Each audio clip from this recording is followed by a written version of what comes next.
Taubat adalah ibadah yang sangat agung. Begitu agungnya, betapa banyak dalam Al-Quran ayat-ayat tentang taubat. Kalau kita kumpulkan puluhan ayat-ayat tentang apa? Taubat, banyak sekali. Yang menunjukkan Allah sangat suka dengan ibadah ini, ibadah taubat. Makanya Allah mengatakan innallaha yuhibbut tawwabin wa yuhibbul mutatahhirin. Allah mencintai hamba-hambanya yang bertobat. Kalau Anda ingin dicintai oleh Allah, Anda sering bertobat, seringlah bertobat. Semakin Anda sering bertobat, maka Anda semakin dicintai oleh Allah Subhanahu wa taala. Apa kata Nabi sallallahu alaihi wasallam, ya? Tuba liman wajada fi sahifati istighfaran katsiran. Sungguh beruntung orang yang mendapati dalam catatan amalnya banyak istighfar. Maka Anda seringlah dalam perjalanan Anda, dalam keseharian Anda bilang astaghfirullah wa atubu ilaih. Astaghfirullah wa atubu ilaih. Ya. Mudah atau tidak mudah? Anda sambil naik motor, naik mobil, astaghfirullah wa atubu ilaih. Astaghfirullah wa atubu ilaih. Sambil berjalan, sambil ngantri, astaghfirullah wa atubu ilaih. Ibadah yang ringan, pahalanya besar. Ringan di lisan. Astaghfirullah wa atubu ilaih. Astaghfirullah wa atubu ilaih. Ya. Cuma memang kita orang Indonesia ini agak malu-malu kalau beristighfar dengan suara yang didengar, ya.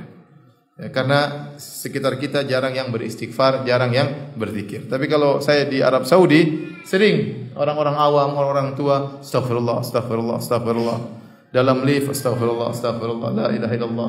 Biasa, itu biasa kita dengar. Ya. Kita di sini kalau misalnya di mobil, astaghfirullah, astaghfirullah. Kamu ada dosa apa hari ini banyak istighfar? Orang curiga sama kita. Sejak kapan bertobat? Sudah hijrah, ya. Kenapa? Karena suasana tidak mendukung. Suasana tidak mendukung. Nah, kalau syekh-syekh datang misalnya di Indonesia, saya temani, lihat kerjaan mereka istighfar. Istighfar, astaghfirullah, berzikir. Nanti mereka ngobrol lagi, mereka beristighfar lagi. Kalau saya tanya mereka jawab, setelah itu mereka berzikir lagi. Sudah hal biasa, subhanallah. Kita tidak biasa, makanya antum hidupkan itu. Jalan astaghfirullah atubu ilaih, astaghfirullah atubu ilaih. Rabbi ghfirli wa tub alayya innaka tawwabur rahim. Ya. Allahumma ghfirli wa tub alayya, banyak, ya. Jadi sering. Sungguh beruntung kata Nabi sallallahu alaihi wasallam orang yang nanti di hari kiamat mendapati catatan istighfarnya banyak.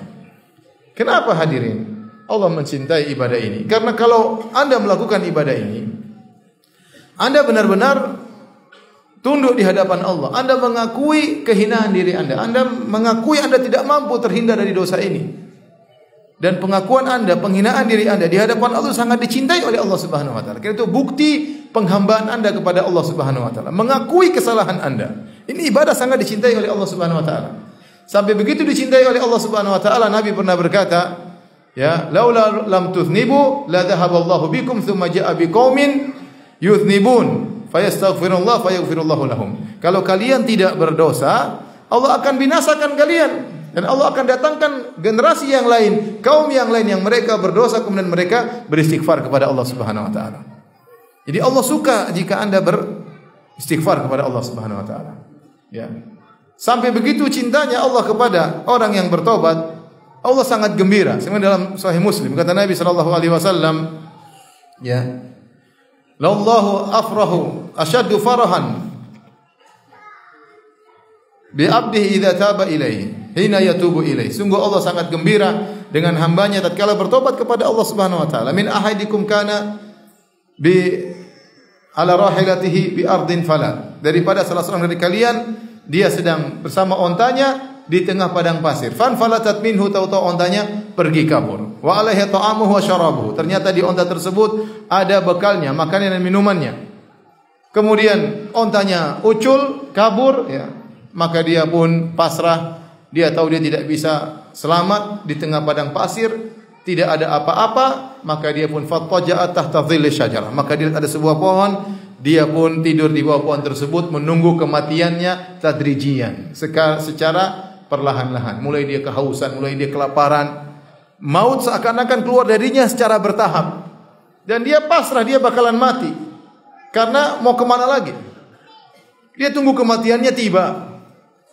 Karena onta yang diharapkannya sudah pergi, makanannya pun dibawa kabur oleh onta tersebut, minumannya pun dibawa kabur oleh onta tersebut. Seandainya ontanya kabur, makanannya ditinggalkan masih mending. Ontanya kabur, ucul, sak makan makanannya, sak minumannya.